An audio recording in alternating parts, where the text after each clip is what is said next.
my name is Taylor and I am so excited about my very first vlog post, so let's dive right in. So I'm a writer and I was sitting outside one day and I was spending time with the Lord and reading my Bible and journaling, and I noticed there were butterflies all around me, and so that kind of got me thinking about metamorphosis and the whole process that it takes for a caterpillar to become a butterfly.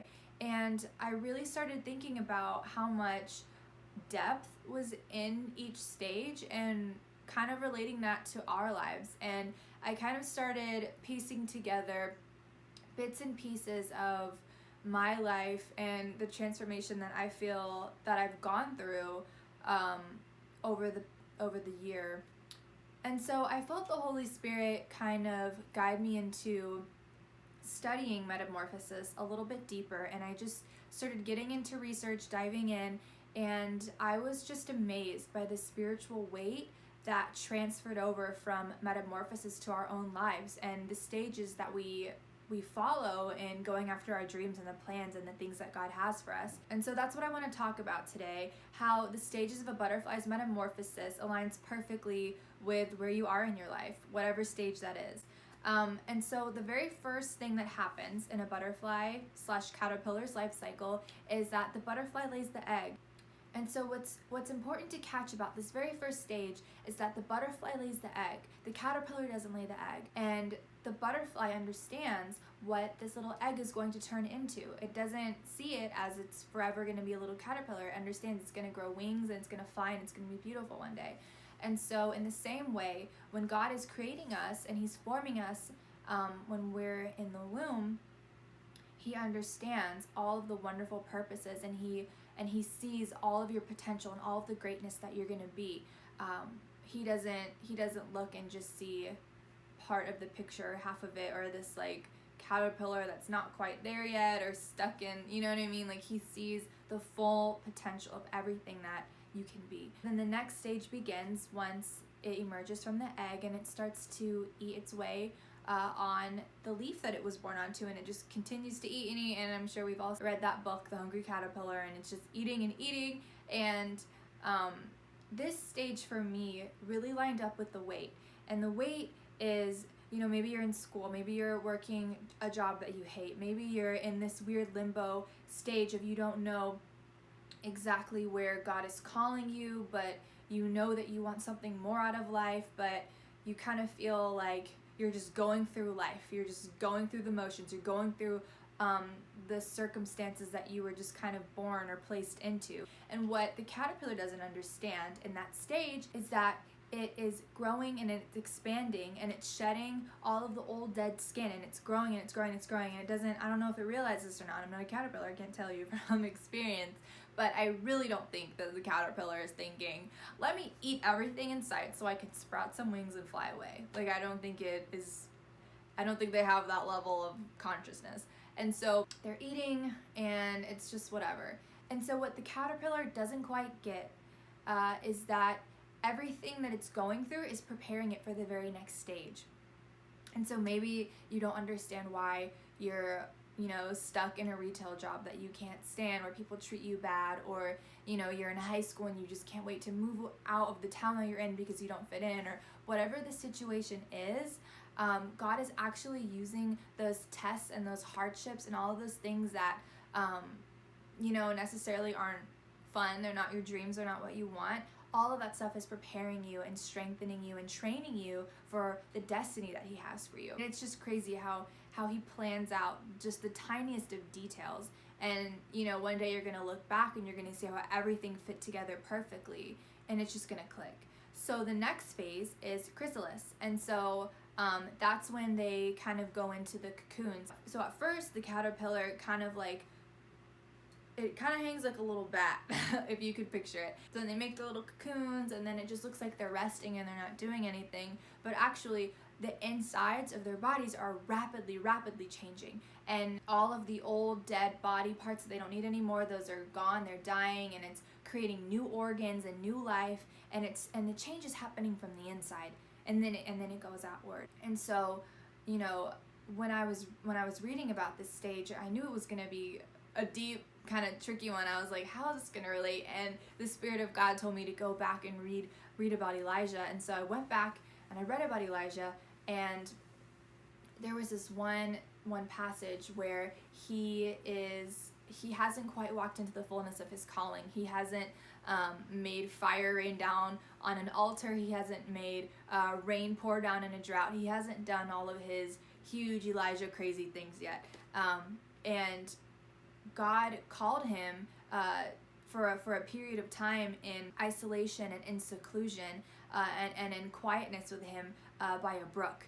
And he fed him by the brook, he ministered to him, he spent time alone with him.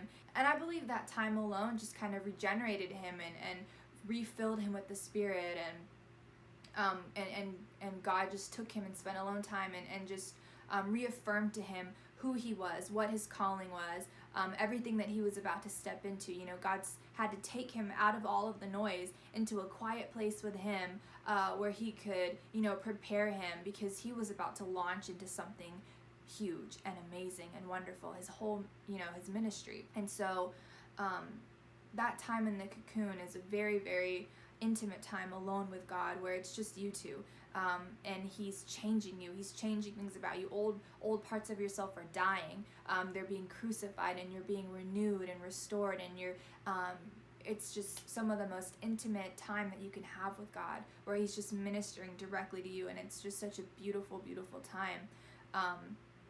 And then, you know, after that period, however long it may be, is done, then the butterfly emerges and it breaks out of the cocoon, and there has to be a breaking of the old before God launches you into the new things that he has for you. He doesn't want you carrying around old struggles or old body parts or old, you know what I mean? Like, it's a full on breaking and a deliverance of like the old life, so you can fly. So you can't fly when you have baggage. You can't sprout wings and soar when there's things that are weighing you down. And so there has to be that breaking of the cocoon, that breaking of the old, so then God can allow you and release you to go do whatever he has for you to do in that season. Whether it's, you know, releasing a book or an album, or it's, you know, getting a dream job, or it's having a child, whatever that is, that release has to happen.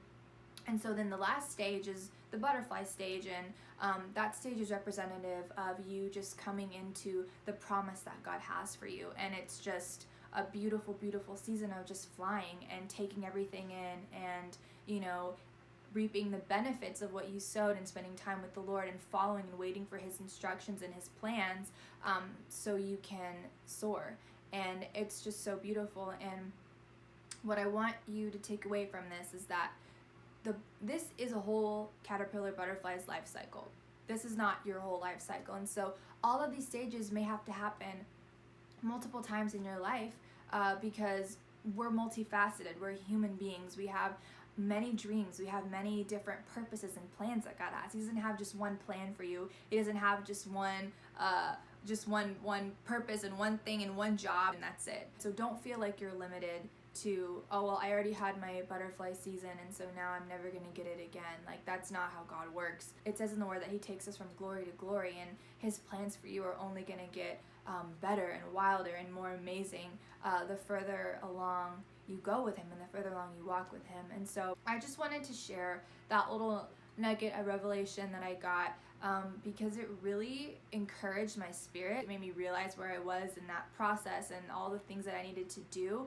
I loved this revelation because I feel like it gave me a very good and neat timeline to where I'm like, okay, I'm here, I'm in this waiting phase. That means I'm not stuck here in the waiting phase. The caterpillar doesn't stay in a cocoon forever. That's just not how, you know, biologically it's wired to work. It has to break out sometimes. So yeah, maybe I'm lonely right now. Maybe my dream is close and I can see it, but I'm not there.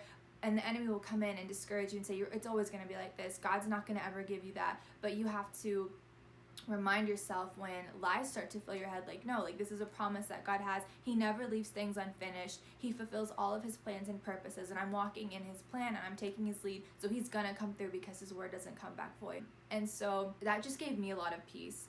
I feel like being a college student and in this weird limbo phase, you're like, what is going on? I have no idea. And so I hope that this encouraged you and gave you peace, and, you know, just and just got rid of a lot of that anxiety, because that's not from the Lord, and that's not something that we have to carry around with us. That's not how he designed us. It says that perfect love casts out all fear, and where the Spirit of the Lord is, there's freedom. And so you're called to have free, clear-headed, sound minds. That's all I have for today, so leave a comment down below if you have anything to add, or if you have any other little revelations. So if you like this video, give it a big thumbs up and hit the subscribe button, and let me know if you want more videos like this, and I will be glad to make some more for you guys. See you guys.